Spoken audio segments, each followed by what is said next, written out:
말씀을 시작하면서 우리 성도님들께 한 가지 질문을 던지면서 시작하고 싶습니다. 우리 성도님들께 있어서 하나님은 어떤 하나님이십니까? 한번 생각해 보시기를 바랍니다. 나의 하나님은 어떤 하나님이신가? 많은 그리스도인들에게 당신의 하나님은 어떤 하나님이십니까? 라고 묻는다면 아마도 여러 가지의 대답들이 나올 것 같습니다. 사랑의 하나님이십니다. 또한 내 삶 속에 때마다 시마다 은혜를 베푸시는 하나님이십니다. 또한 내 삶을 승리의 길로 이끄시는 그러한 승리의 하나님이십니다. 복을 주시는 하나님이십니다. 나에게 건강을 주시는 하나님이십니다. 등등 많은 것들이 있을 것입니다. 이러한 질문에 대한 대답은 너무나 많을 것이기 때문에 우리가 다 말하려면 시간이 부족할 정도이겠죠. 그리고 성경의 많은 곳에서도 우리에게 하나님이 어떤 하나님이신가에 대하여 알려주고 있는데, 이것이 오늘 우리가 함께 읽은 본문의 내용인 나단이 다윗을 책망하는 장면 속에서도 등장한다는 것입니다.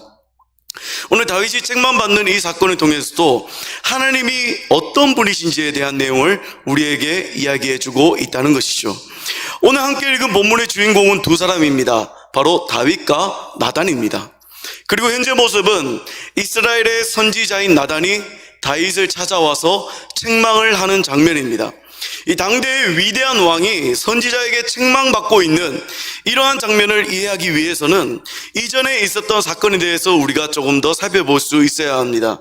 이 다윗은 이스라엘의 역사 중에서 가장 훌륭한 왕이죠.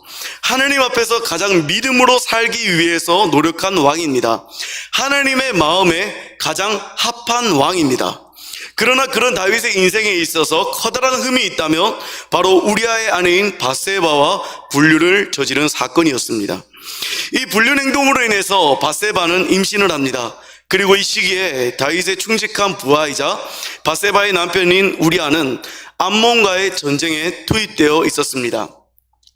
다윗이 이 상황을 모면하기 위하여 우리아를 불러들였지만 그는 아내에게로 들어가지 않았죠. 결국 다윗은 이 우리아를 최전선으로 내보내라는 명령을 몰래 보냈고 우리아는 죽고야만 합니다.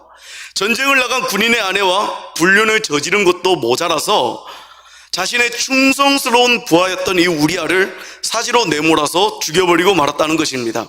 그렇게 다윗은 밧세바를 자신의 아내로 데리고 난 뒤에 아들을 얻었지만 이 모습은 하나님 앞에서 악한 모습이었습니다. 그리고 그런 다윗에게 하나님께서는 나단 선지자를 보낸 것입니다. 이 다윗 앞에 나타난 나단 선지자는 한 가지 이야기를 합니다.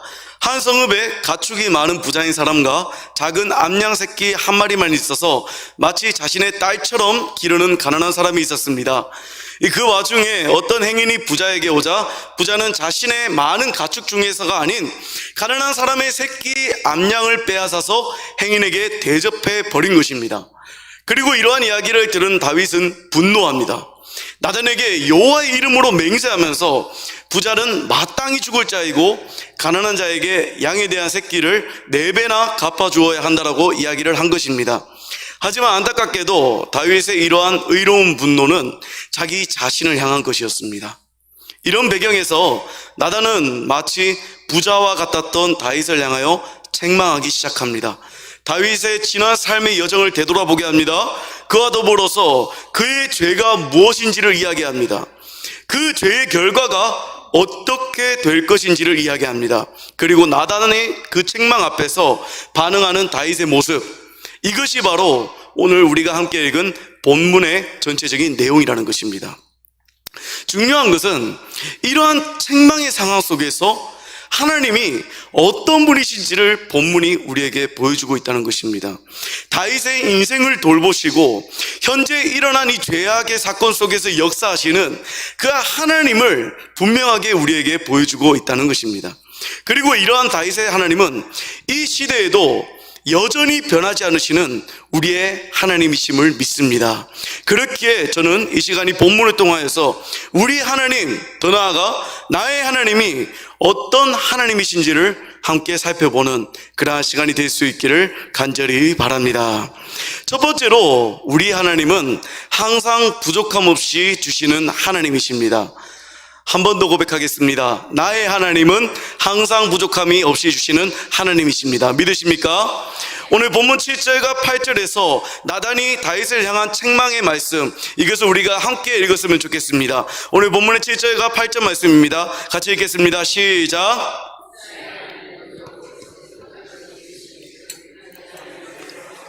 기름 붓기 위하여 너를 사울의 손에서 구원하고 내 주인의 집을 내게 주고 내 주인의 아내들을 내 품에 두고 이스라엘과 유다 족속을 내게 맡겼느니라. 만일 그것이 부족하였을 것 같으면 더 주었으리라. 아멘. 여러분, 하나님께서는 다윗의 죄악을 깨닫게 하시기 위하여서 그가 왕이 되기 이전부터의 삶에 대해서 이야기해 주시고 계십니다. 그 삶은 하나님께서 항상 지켜주셨고 세워주셨고 채워주시는 삶의 모든 것들이었습니다. 사실 우리가 역사적인 상황을 바라보았을 때 이 다윗의 삶은 참으로 다사다난했습니다. 형제들 중에 막내였던 그가 사무엘에게 기름 부음을 받았습니다. 또한 골리앗과의 싸움에서 승리하였습니다. 악령 들렸던 사울에게로 가서 수금으로 그를 섬깁니다. 하지만 그 사울이 다윗을 질투하여서 여러 번이나 죽이려고 하였습니다. 또 이방 나라들과 광야로 도망하였지만 사울은 계속해서 그를 죽이기 위해서 쫓아옵니다. 가드에서는 침을 흘리면서 미친 사람의 흉내를 내기까지 하였습니다. 그러나 이러한 모든 과정 중에서도 하나님께서는 매 순간마다 그 매 상황과 환경들 속에서 다윗을 구원하셨고 그에게 좋은 동력자들을 붙여주셨고 그의 길을 항상 선하게 인도하셨다는 것입니다. 또한 오늘 본문에서 이야기하고 있는 이 주인의 집을 주었다라는 것은 그에게 왕권을 주었다라는 것을 이야기합니다. 본래 이스라엘의 일대 왕조는 사울 왕조였습니다. 그리고 하나님께서는 그 왕권을 다윗에게로 넘겨주셨고 다윗 언약을 통하여서 다윗의 후손이 영원토록 왕권을 차지하게 하시겠다라고 약속하셨다는 것입니다. 더 나아가서 내 주인의 아내들을 내 품에 두었다라는 것 또한 비슷한 의미입니다. 이 고대 근동에서는 왕이 죽을 경우에 왕에게 속했던 모든 아내와 첩들은 그 후계자의 소유가 됩니다.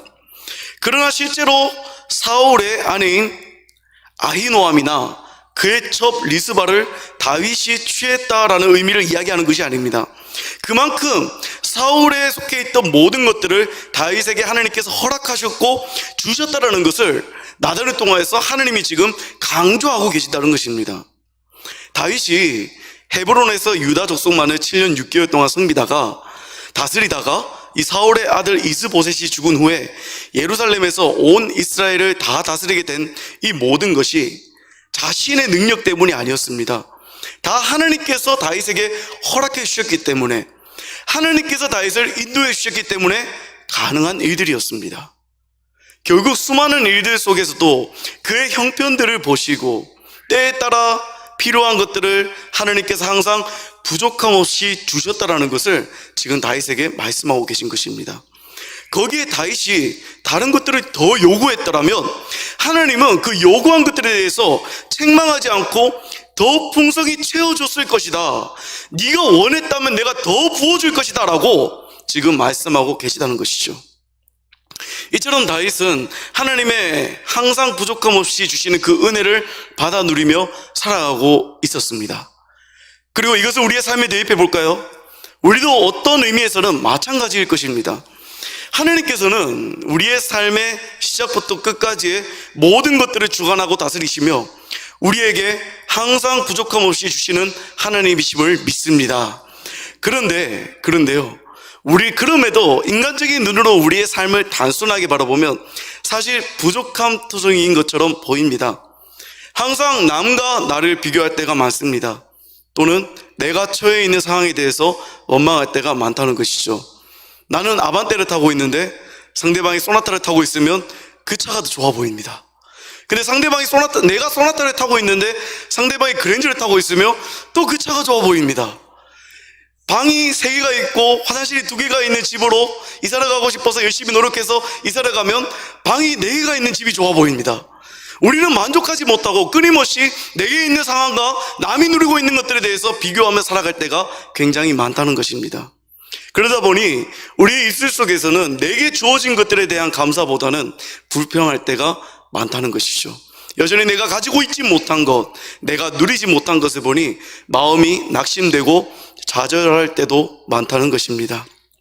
하지만 반대로 나의 삶을 믿음으로 바라보면 오히려 이 모든 것이 하나님의 은혜라는 것을 발견할 수 있습니다. 내가 부족하다고 생각하는 건강이 오히려 나보다 더 아파서 병원에 누워있거나 혹은 교회에 나오지 못하는 사람들의 입장에서는 너무나 풍성한 것들이죠. 부족하다고 생각하는 그런 물질적인 부분도 돌아보면 먹고 입고 자는 데 있어서 오히려 풍성하다는 것입니다. 더 나아가서 우리가 구원받을 수 있는 유일한 길인 독생자 예수 그리스도까지 우리에게 보내주심으로 예수님을 믿음으로 구원받기에 부족함이 없도록 하셨습니다. 이외에 다른 것들도 마찬가지입니다. 우리가 이 땅을 나그네로 살아가며 충분히 만족할 수 있도록 하느님께서는 항상 배고프지 않도록, 입을 것이 없지 않도록, 누울 곳이 없지 않도록 채워주시고 허락하셨다는 것입니다. 중요한 것은 이 땅의 나그네의 삶 속에서 우리가 그것을 깨닫고 그 은혜를 발견하고 우리가 그것에 감사함으로 살아가느냐인 것입니다. 항상 부족함 없이 주시는 그 하나님이 우리 하나님이시고 항상 부족함 없이 주시는 그 하나님이 나의 하나님이심을 믿으며 살아가는가가 중요하다는 것입니다. 성경에서는 실제적으로 그 하나님을 체험한 백성들의 내용을 우리에게 보여주고 있습니다. 바로 이스라엘의 출애굽 과정을 통해서입니다. 애굽에서 나와 가나안으로 가는 여정에서의 광야길은 말 그대로 아무것도 없는 곳이었습니다. 그런 곳에서 이스라엘 백성들은 무려 40년 동안이나 있었던 것입니다. 그러나 그들의 여정 속에서도 하나님은 항상 부족함 없이 주셨습니다. 그들의 옷과 신발이 헤어지지 않았고 그들이 먹을 것을 구할 때는 만나와 메추라기로 채우셨습니다. 목말라 할 때는 아무것도 없는 그 반석에서 물을 내어서 마시게 하셨다는 것입니다. 빌립보서 4장 19절 말씀에서는 우리에게 이렇게 이야기하고 계십니다. 우리 빌립보서 4장 19절 말씀 함께 읽겠습니다. 시작.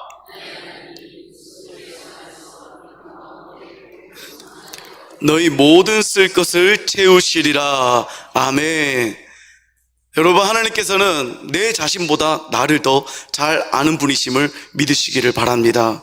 나보다 더 나를 잘 아시고 내 인생의 모든 필요를 아시는 주님, 내가 놓치고 있었던 것까지도 하나님께서는 이미 알고 계셔서 예비해 놓으셨고 준비해 놓으셨으며 채워주시는 그분이 우리가 아버지라 부르는 하나님이심을 믿을 수 있기를 바랍니다. 우리가 살아감에 부족함이 없도록 항상 주시는 그 하나님이 우리 하나님이심을 날마다 고백하는 그러한 저와 여러분들이 될 수 있기를 다시 한번 간절히 바랍니다. 두 번째로 우리 하나님은 회개하는 자를 용서하시는 하나님이십니다. 다시 한번 말씀드릴까요? 나의 하나님은 회개하는 나를 용서하시는 하나님이십니다. 계속해서 나단은 다윗을 향하여서 무섭도록 책망을 하고 있습니다. 그가 우리아에게 행했던 그 죄악을 낱낱이 밝힙니다. 그리고 그 일로 인해서 다윗에게 어떠한 심판이 내려질지에 대하여 아주 상세하게 설명하고 있는 것입니다. 이러한 하나님의 선지자 앞에서 나타난 다윗의 행동은 그가 왜 하나님을 경외하는 자인지를 분명하게 보여주고 있습니다. 13절 상반절입니다. 다윗이 나단에게 이르되 내가 여호와께 죄를 범하였노라. 이러한 모습은 전대왕이었던 사울과는 대조되는 모습이었습니다. 사울은 아말렉과의 전투에서 승리하였으나 하나님의 명령에 대해서 따르지 않는, 순종하지 않는 죄를 저질렀습니다. 하나님의 명령은 아말렉 족속과 그에 속한 모든 가축까지 다 진멸하라는 것이었습니다. 그러나 사울은 그의 뜻대로 가축을 전리품으로 남겼다는 것이죠. 이를 두고 사무엘이 책망하니까 그는 이렇게 반응합니다. 나는 아말렉을 진멸했지만 백성들이 하나님께서 가장 좋은 곳으로 제사한다고 끌고 왔습니다. 나는 백성들이 두려워 그들의 말을 들었을 뿐입니다. 자기가 지은 죄에 대해서 부정했을 뿐만 아니라 이 잘못에 대해서 백성들에게 탓으로 돌렸다는 것입니다. 이런 반응 앞에서 사무엘은 하나님이 왕을 버렸음을 선포하고야 맙니다. 죄를 밝혀주시는 하나님, 그 죄를 밝히시는 하나님 앞에서 계속된 핑계와 상황을 모면하려는 거짓말만 이어진다면 그 인생은 결국은 버림받는 인생이 될 수밖에 없다는 것을 대조적으로 우리에게 보여주고 있다는 것이죠. 그러나 오늘 다윗은 하나님의 책망 앞에서 철저하게 회개합니다. 학자들은 이러한 다윗의 회개에 대해서 네 가지 측면에서 이야기를 하는데, 그 첫 번째는 다윗의 회개는 즉각적인 회개였다라고 이야기를 합니다. 나단의 책망과 자신의 죄악을 발견하는 그 상황 속에서 조금의 망설임도 없이 자신의 죄악을 인정한 것입니다. 또한 두 번째는 매우 짧은 회개라고 이야기를 합니다. 즉 그의 회개에는 자신의 죄에 대하여 변명하려는 흔적을 조금도 찾아볼 수 없었다는 것입니다. 세 번째는 자신의 죄에 대해서 숨김없이 고백한 회개였고, 마지막 네 번째로는 일개 선지자의 책망 앞에서 신분을 내려놓은 겸손한 회개였음을 이야기하고 있다는 것입니다. 그리고 하나님께서는 이렇게 철저히 회개하는 다윗의 죄를 용서해 주었습니다. 다윗이 바세바와 불륜을 하며 저지른 죄는 총 두 가지였습니다. 바로 간음죄와 살인죄. 레위기 20장과 24장에서 이야기하는 것처럼 이 두 죄, 간음죄와 살인죄는 모두 율법에 따라서 사형에 해당하는 죄였습니다. 그러나 하나님께서 세우신 이 율법조차도 하나님의 용서 앞에서는 그 효력을 발휘할 수가 없었습니다. 아무리 죽어 마땅한 죄라 할지라도 하나님께서 용서한다 도장을 꽝 찍어버리시면 그 율법은 효력을 발휘할 수 없었다는 것입니다. 하나님의 용서의 선포 앞에서 그 모든 죄는 흐지부지되고 용서되고 사라졌다는 것입니다. 하나님께서는 단순히 다윗의 죄를 사하신 것뿐만 아니라 다윗의 목숨을 살려주신 것을 오늘 본문을 통해 우리가 알 수 있습니다. 이처럼 성경 곳곳에서는 자신의 죄를 철저히 자복하며 회개하며 나아갔을 때 그 죄에 대해서 용서하시는 하나님에 대하여 이야기를 합니다. 이사야서 55장 7절에서는 이렇게 말씀합니다. 악인은 그의 길을, 불의한 자는 그의 생각을 버리고 여호와께로 돌아오라. 그리하면 그가 긍휼히 여기시리라. 우리 하나님께로 돌아오라. 그가 너그럽게 용서하시리라. 아멘. 예레미야 36장 3절 말씀에서도 우리에게 이렇게 말씀하시죠. 유다 가문이 내게 그들에게 내리려 한 모든 재난을 듣고 각기 악한 길에서 돌이키리니 그리하면 내가 그 악과 죄를 용서하리라 하시니라. 아멘. 유다 가문, 즉 누구입니까? 하나님의 백성, 하나님의 자녀가 하나님의 말씀을 따라 그 짓고 있던 죄의 길, 악한 길에서 돌이키면 그 악과 죄를 용서하시겠다라고 말씀하고 계신 것입니다. 또한 사사기서에서 이야기하는 것이 무엇입니까? 이스라엘 백성들이 가나안 땅에서 살면서 계속해서 반복해서 죄를 저지르며 심판해 봤습니다. 정말 부끄럽게도 하나님을 믿는 백성들이었던 이스라엘이 하나님을 믿지 않던 이방 족속에게 침범을 당하고 침략을 당하고 공격을 당하면서 부끄러움을 당합니다. 하지만 그 와중에서 하나님, 우리가 잘못했습니다. 하나님, 저희의 죄를 용서해 주시옵소서. 우리가 주님께 나아갑니다. 우리의 죄를 불쌍히 여겨 주시옵소서. 회개하며 주님 앞에 나아갔을 때, 하나님께 그 죄를 돌이켜서 돌아왔을 때에 하나님은 또다시 반복해서 그 죄를 용서해 주시고 또 사사들을 보내주시고 또 그들을 구원해 주시고, 이 백성들이 죄를 저지를 것, 반복할 것들을 알고 계셨지만 그럼에도 그 회개를 들으시고 받아주셨다는 것입니다. 용서해 주셨다는 것입니다. 이 외에도 성경의 많은 부분들에서는 우리 하나님이 회개하는 자를 용서하신 하나님이심을 우리에게 이야기해 주고 있습니다. 그렇다면 우리는 오늘 이렇게 용서하시는 하나님을 바라보며 어떻게 회개하며 나아가야 합니까? 폴 워셔가 쓴 은혜의 수단이라는 책이 있습니다. 그 책에서는 죄를 고백하는 회개에 대하여서 이렇게 이야기를 합니다. 죄를 고백할 때 세 가지 필수 요소를 주의 깊게 살펴보아야 합니다. 첫 번째는 죄를 고백하는 사람이 만약 내가 죄를 지었다면이라거나 일반적인 죄에 대해 말하지 않는 것입니다. 하나님의 말씀 앞에서 드러난, 하나님의 말씀으로 드러난 나의 구체적인 죄들을 하나님께 모두 고백하는 것, 이것이 죄를 고백하는 사람이 첫 번째로 해야 할 회개입니다. 또한 두 번째는 그 회개 앞에서, 죄 앞에서 변명하지 않고 다른 사람에게 책임을 전가하지도 않으며 죄에 대한 책임을 온전히 자신이 짊어지는 것입니다. 세 번째는 용서에 대한 소망은 오직 예수 그리스도의 대속의 희생에 근거합니다. 이 세 가지가 없는 회개는 의미도 없고 소용도 없다라고 이야기를 하고 있는 것입니다. 오늘 우리의 모습에도 이러한 다윗의 모습과 같은 것들이 나타나야 합니다. 다윗과 같이 하나님을 경외하는 왕, 하나님을 사랑하고 하나님의 마음에 가장 합했던 그런 왕도 그 잠깐의 유혹을 이겨내지 못하고 죄를 저질렀습니다. 그리고 이 시대를 살아가는 우리도 그리스도인으로서 살아가기 위해 몸부림칩니다. 정말 노력합니다. 하지만 삶의 순간들 속에서 때로 넘어지기도 하고 때때로 죄악된 모습을 보이기도 한다는 것입니다. 이것이 연약한 우리의 모습일 수밖에 없습니다. 그렇다고 해서 우리가 죄를 저지를 수도 있는 연약한 사람이기 때문에 죄를 저질러도 돼 라는 이야기가 아닙니다. 그리스도인에게 중요한 것은 죄를 저지르지 않기 위해서 노력해야 하지만 우리가 어떠한 상황 속에서 죄를 저질렀다 할지라도 그 이후의 모습이 중요하다는 것이죠. 여러분, 하나님께서 우리에게 죄를 깨닫게 하시는 여러 방법이 있습니다. 먼저는 성경을 통해서 깨닫게 하시고요, 두 번째로는 말씀 앞에 세우신 주의 종 담임 목사님이나 혹은 교회 목회자들을 통해서 깨닫게 하십니다.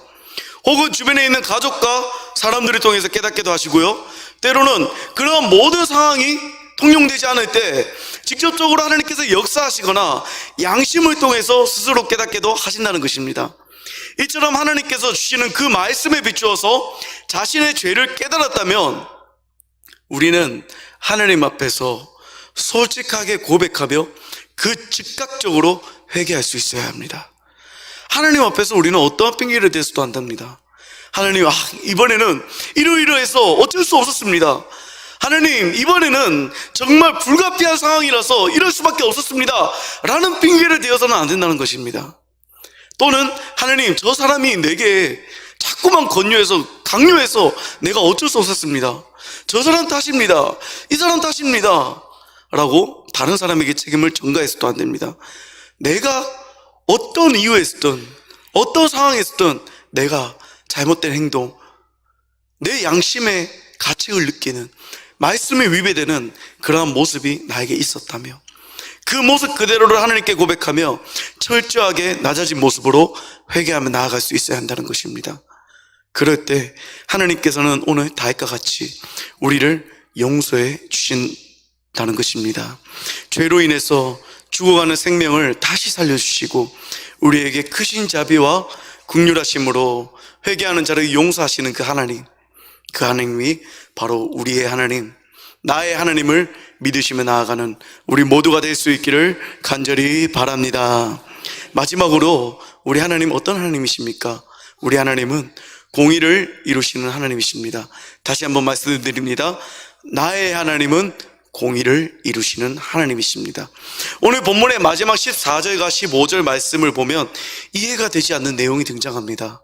우리 본문의 14절, 15절 말씀 같이 한번 읽어보겠습니다. 14절과 15절 말씀 읽겠습니다. 시작!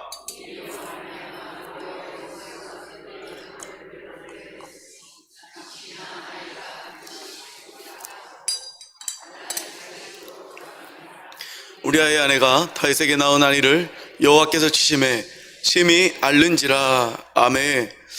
이해가 되지 않습니다. 하나님께서는 이전 절에서 다윗이 회개했을 때 그 죄를 사하셨다라고 말씀하셨습니다.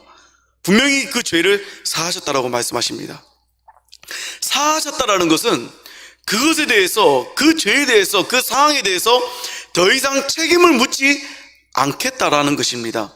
그런데 그 이후에 다윗의 죄 때문에 그의 아들의 생명을 취하신다라는 것은 말이 안 되는 것처럼 보이죠. 하지만 이러한 모습 속에는 공의를 이루시는 하나님의 모습이 나타납니다. 이 공의라는 것은요, 선과 악을 정확하게 분별하시는 하나님의 거룩한 성품을 이야기합니다. 다윗과 밧세바 사이에서 태어난 이 아이는 정상적이고 합법적인 부부 관계에서 생기지 않았습니다. 그 출생부터가 불륜과 부도덕으로 그 부도덕의 결과로 태어난 아이였다는 것이죠. 즉 무슨 열매입니까? 죄의 열매였습니다. 이것은 다윗이 왕위를 이어갈 때에 이방인과 같이 하나님을 믿지 않는 악한 자들에게는 충분히 흠이 잡힐 만한 일이었습니다. 또한 이 크게 비방한다라는 단어의 이 원문에는 상대를 경멸하거나 멸시하고 능욕하며 업신여긴다는 의미가 포함되어 있는데요, 이것에는 어떤 의미가 담겨 있냐면 신성모독에 대한 의미도 담겨 있습니다. 다시 말해서 여호와의 원수가 다윗과 밧세바의 이 아이를 통하여서 다윗만 비방하는 것이 아니라 다윗이 섬기는 하나님까지 업신여기며 비방할 것이다 라는 것을 이야기하고 있다는 것입니다.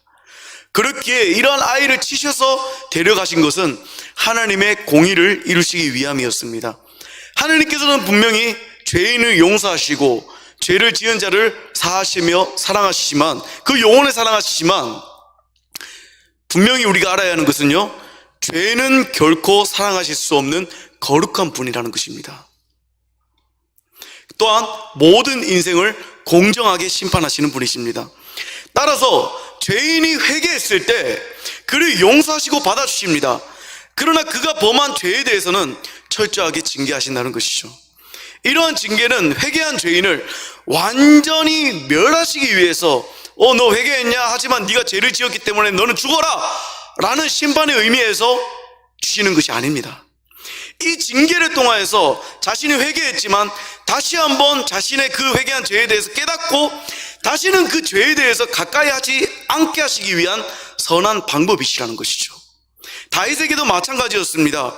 그가 하나님 앞에서 저지른 죄를 바로 알고 더 이상 반복하지 않도록, 우리아와 밧세바에게 행동한 이 죄악을 더 이상 반복하지 않도록 다시금 악한 자에게 흠잡히고 비방당할 만한 일을 저지르지 않도록 하시기 위해서 오늘 공의를 이루셨다는 것입니다.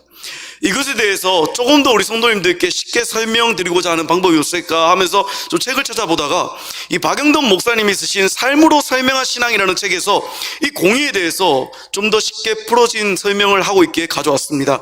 읽어드리겠습니다. 우리는 죄의 용서와 죄의 결과를 잘 분간해야 합니다. 죄를 용서받아도 저지른 죄에 따른 결과는 자기 몫이기 때문입니다. 가령 어려운 자격시험 공부를 하는 사람이 공부는 하지 않고 술 마시고 밤낮 놀며 방탕하게 지냈습니다. 그러다가 하나님이 주신 시간과 건강을 잘 사용하지 못한 잘못을 뉘우치고 회개한다면 하나님이 그 회개를 받으시고 그를 분명히 용서하십니다. 하지만 그가 용서받았다고 해서 단번에 준비하던 시험에 합격하는 것은 아닙니다. 방탕한 생활을 하느라 공부를 하지 않았던 결과는 자기 자신의 몫인 것입니다. 그가 놀면서 밤을 새며 술을 마시며 놀았던 동안 잃었던 건강을 책임지는 그것은 자기 자신의 몫인 것입니다. 그때 회개했는데, 내가 지난날 살아온 삶에 대해서 저질렀던 죄에 대해서 회개했는데 왜 이런 결과가 나왔냐고 하나님을 원망해서는 안 됩니다. 하나님이 떨어뜨리신 것이 아니라 자기가 공부를 안 해서 떨어진 것입니다. 또 밤새도록 게임을 하고 놀던 사람이 몸이 망가진 후에 하나님 이렇게 되게 한 거 죄송합니다, 하나님 회개합니다 라고 하나님께 회개를 한다 할지라도 이미 망가진 몸은 어쩔 수 없습니다. 회개하고 예수님을 믿어 죄 용서를 받았어도 과거의 죄에 따른 결과는 분명히 남기 때문입니다 라고 설명을 합니다. 그렇기에 우리는 그리스도인으로서 살아가면서 하나님이 사랑의 하나님, 용서의 하나님일 뿐만 아니라 공의의 하나님이심도 분명히 기억해야 합니다. 우리가 하나님의 자녀로서 무슨 죄든지 회개만 하고요 다 용서받는다라고 하는 그러한 복음의 한쪽 면만을 바라보아서는 안 된다는 것입니다. 물론 죄는 그 복음의 은혜로 말미암아 회개하면 용서를 받습니다. 그러나 죄에 대해서는 무섭게 보응하시는 그 하나님의 거룩성, 그 공의에 의하여 죄의 결과는 우리가 책임을 져야 한다는 것입니다. 그것이 하나님이 오늘 다윗을 통해 우리에게 보여주시는 자신의 공의성입니다. 그렇기 때문에 우리는 어떻게 해야 합니까? 죄를 멀리하는 삶을 살아야 합니다. 성도 여러분, 오늘 다윗을 향한 나단의 책망의 선포를 통하여서 다윗의 삶에 있어서, 그리고 다윗이 저지른 그 죄에 있어서 하나님이 어떤 하나님이신지를 우리가 함께 살펴보았습니다. 우리 하나님은 어떤 하나님이십니까? 하나님은 우리의 삶 속에 항상 부족함이 없이 주시는 하나님이심을 믿습니다. 또한 우리 하나님은 어떤 분이십니까? 우리가 죄를 저질렀더라도 그 죄에 대해서 회개하며 하나님을 바라보며 나아갈 때에 그 죄를 분명히 용서해 주시는 하나님이심을 믿습니다. 그러나 동시에 우리가 기억해야 하는 것, 우리 하나님은 죄의 열매에 대해서는 반드시 보응하시며 공의를 이루어 가시는 하나님이시라는 것입니다. 오늘 그분이 바로 우리의 하나님, 더 나아가 나의 하나님이심을 기억하며 그렇게 살아가는 저와 여러분들이 될 수 있기를 간절히 바랍니다.